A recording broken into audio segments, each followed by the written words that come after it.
सोनीपत में सुभाष स्टेडियम की खराब हालत खिलाड़ियों को रोज परेशान करती है। ये उनके लिए रोजाना की दिक्कत है। खस्ताहाल बिल्डिंग, जर्जर हो चुका जिम, फटे हुए गद्दे, बास्केटबॉल मैदान के बाहर गंदगी, पीने के पानी तक की व्यवस्था नहीं और शौचालय की समस्या। इन तमाम दिक्कतों को लेकर खिलाड़ियों ने अपना दर्द जी मीडिया से साझा किया है। आइए आपको दिखाते हैं।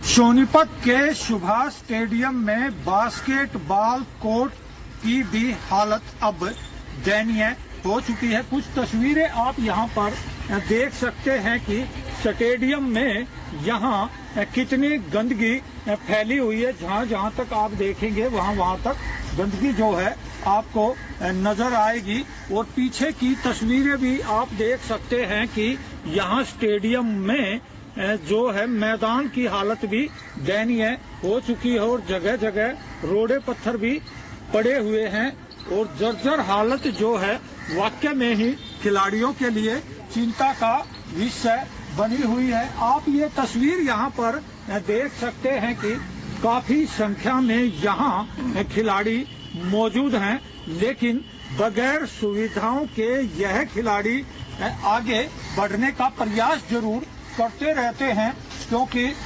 सुविधा नहीं मिलने से यह मायूस भी रहते हैं। एक खिलाड़ी अब बात कर लेते हैं। क्या नाम है जी आपका? जोर से बोलो। तनुज। क्या बोलना चाहते हो? मैं ये बोलना चाहता हूँ सर, मुझे 5-6 साल हो गए खेलते यहाँ पे। ना कोई यहाँ लाइट की सुविधा, ना कोच की सुविधा है। रिंग खराब हो जाते हैं, कोई नेट नहीं लगाता इन पे। ना कोई सफाई है, खुद सफाई करनी पड़ती है। आज भी खुद सफाई किया, झाड़ू मारी है यहाँ। बस कितनी दिक्कत परेशानी है? पीने के पानी की व्यवस्था और बाथरूम की व्यवस्था और यहाँ पे लॉकर की व्यवस्था है? कुछ लॉकर वगैरह बस यहाँ रूम दिए गए हैं हॉकी वाले खिलाड़ियों के लिए। वो भी 1-2 रूम होगा, उन्हीं में वो रहते हैं।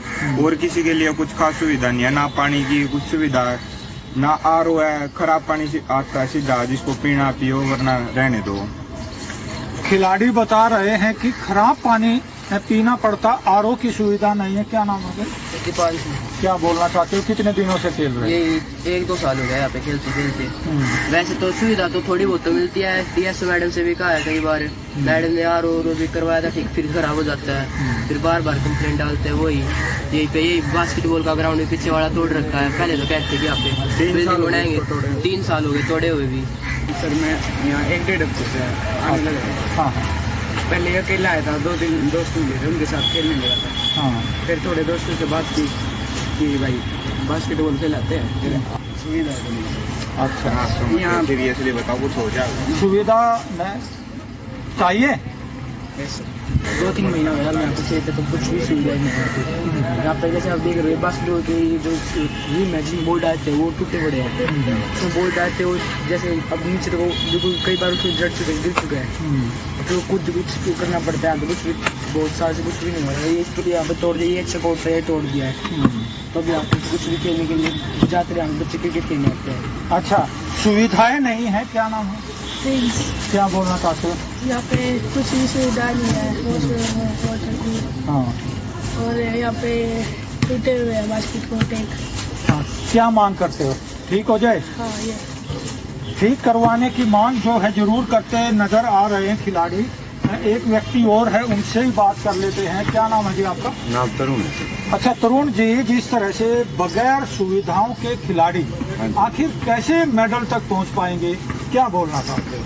सर मैं 2002 या 3 से मैं बास्केटबॉल खेल रहा हूँ और सर्वप्रथम मैं बास्केटबॉल पुलिस लाइन के कोर्ट में खेलनी मैंने शुरू की थी। हाँ जी। हमारे सोनीपत शहर में पुलिस लाइन में कोर्ट है, एक मुरथल अड्डे पे लड़कियों का गर्ल्स स्कूल है, वहाँ कोर्ट है। तो जो बास्केटबॉल के खिलाड़ी हैं उनके लिए बेसिकली बोलना चाहूंगा कि पुलिस लाइन का कोर्ट भी जर्जर अवस्था में रहा। उसके बाद सुभाष स्टेडियम में ये कोर्ट बना, लगभग 14 से 15 साल हुए होंगे ये कोर्ट बने, और ये बहुत ही अच्छी सुविधा मिली थी क्योंकि पुलिस लाइन से बच्चे परेशान हो गए थे और सारे बच्चे यहाँ पे मूव हो गए थे। लेकिन अब ये कोर्ट बना है, लेकिन इसमें ज्यादा तो वो फैसिलिटी दी है। इसमें मैं यही कहना चाहूंगा कि इसकी रिपेयरिंग काइंडली इसकी रिपेयरिंग करवा दी जाए और जैसा समय अनुसार बजट आए इसको फिर और सुधार दिया जाए। या अगर आप हमारी पूरी मदद करना चाहते हो और आप पूरी इस बात को मतलब कि आप हमें सपोर्ट करना चाहते हो तो यहाँ पे फाइबर का बोर्ड लगवाया जाए, जिससे कि यहाँ पे और खिलाड़ी भी आएंगे और ये बच्चे आगे चल के मतलब कि अपना फ्यूचर भी इनका ब्राइट रहेगा और ये जॉब्स में भी जा पाएंगे। ऐसे आप इस रिंग की पोजीशन देख लीजिए, वो रिंग नीचे की तरफ है, इसमें तो ये हाफ गेम हो जाएगा, पेंडिंग गेम हो जाएगा।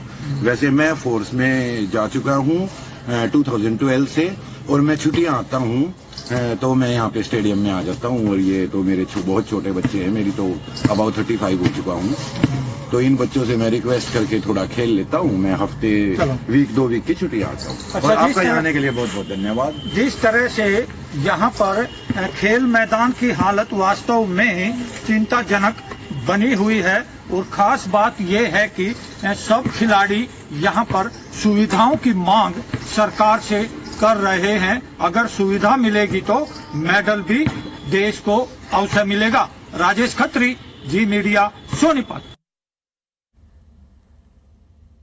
और मेरे सहयोगी राजेश खत्री मेरे साथ जुड़ गए हैं। राजेश, इस वक्त आप जहां पर मौजूद हैं वहां के हालात इतने खराब हैं, बावजूद इसके न तो सरकार की ओर से कोई कवायद होती है, न ही इन खिलाड़ियों के लिए कोई ढंग की खेल नीति बन पाती है, न ही इन्हें मूलभूत सुविधा यानी पीने का पानी और शौचालय जैसी सुविधाओं के लिए भी अगर मोहताज रहना पड़ता है, तो ये तो स्थिति बहुत दयनीय है।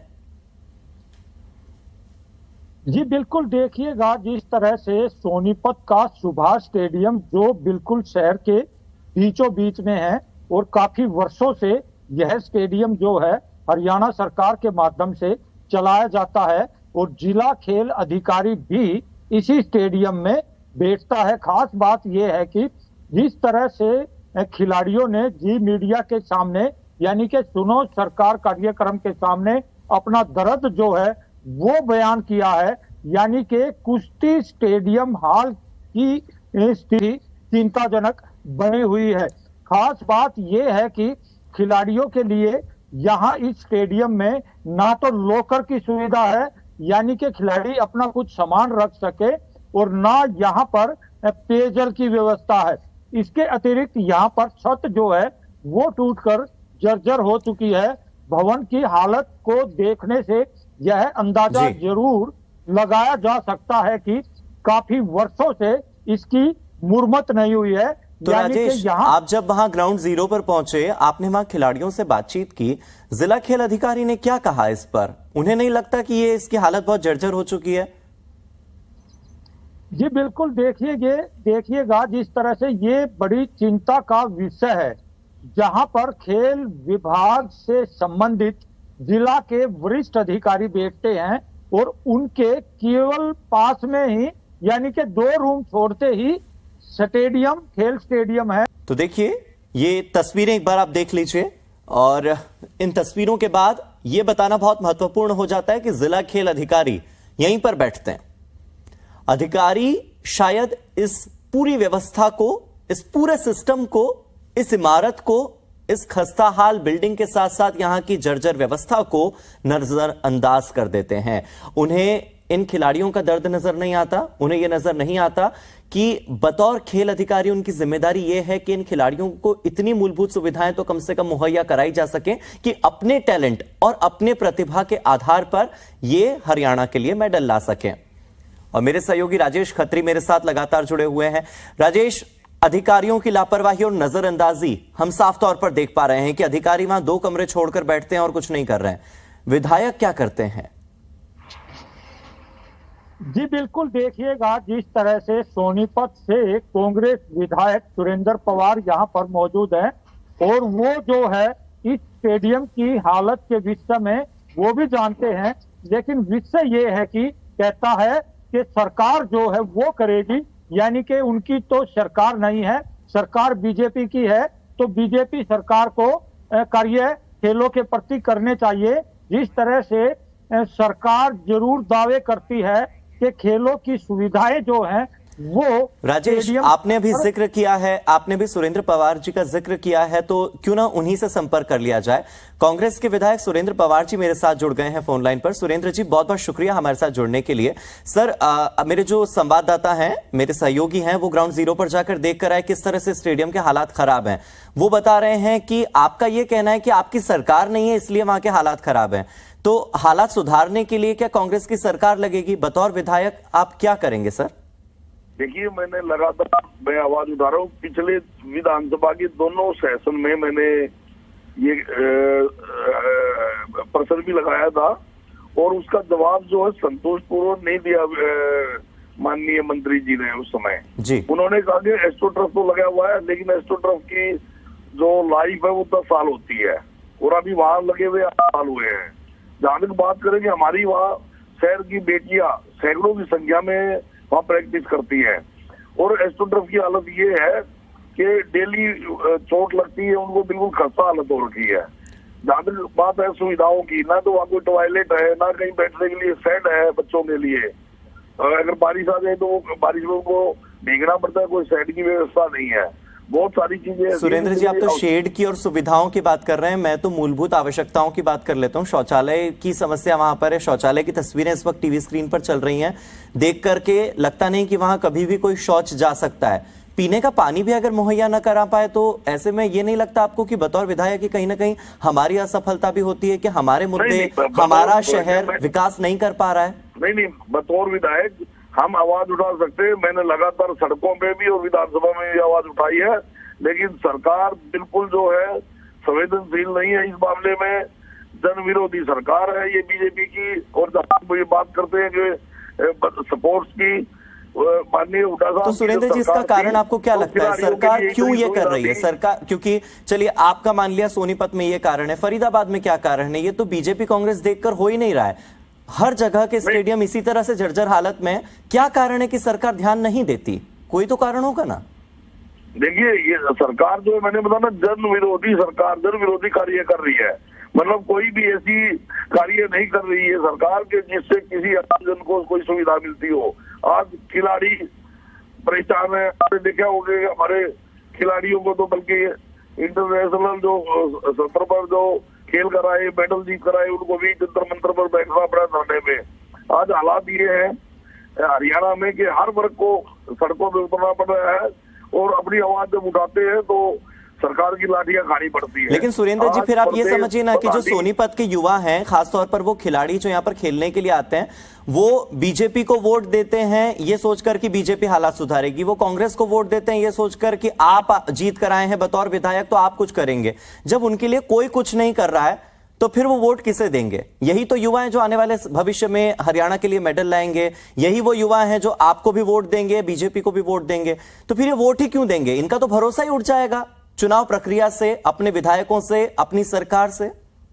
आज हरियाणा प्रदेश की जनता समझ चुकी है कि बीजेपी ने झूठ बोलकर जो ये वोट हासिल किया और सरकार बढ़ाई। हालांकि हरियाणा में तो हरियाणा की प्रदेश की जनता ने इनको चलता करने का काम किया था, लेकिन जेजेपी का गठबंधन होकर ये जो गठबंधन की सरकार है, ये पूरे प्रदेश की जो आज बदहाली है, आज प्रदेश की आप देखते होंगे प्रदेश में भ्रष्टाचार में नंबर 1 है, देश में हरियाणा आज बेरोजगारी में नंबर 1 है, आज अपराध में नंबर 1 है। तो हालात खराब हो चुके हैं। मगर सुरेंद्र जी, हम अपने राज्य की व्यवस्थाओं को अगर इसी तरह से दोष देते जाएंगे तो फिर सुधार करेगा कौन? सुधार तो राजनेता करता है ना, सुधार तो वो व्यक्ति करता है जिसे जनता वोट देती है। जनता ने आपको मैंडेट दिया है, जनता ने, सोनीपत की जनता ने आपको चुना है अपने विकास के लिए, और अगर उनके विकास न होने का कारण ये बन जाए कि उन्होंने कांग्रेस को वोट किया तो फिर?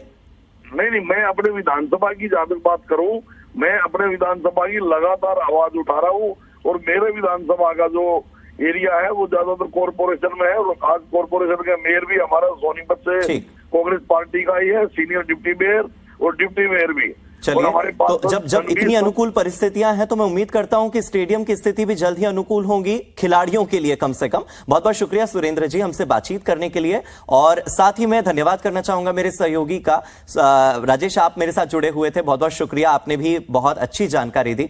फिलहाल आगे बढ़ते हैं।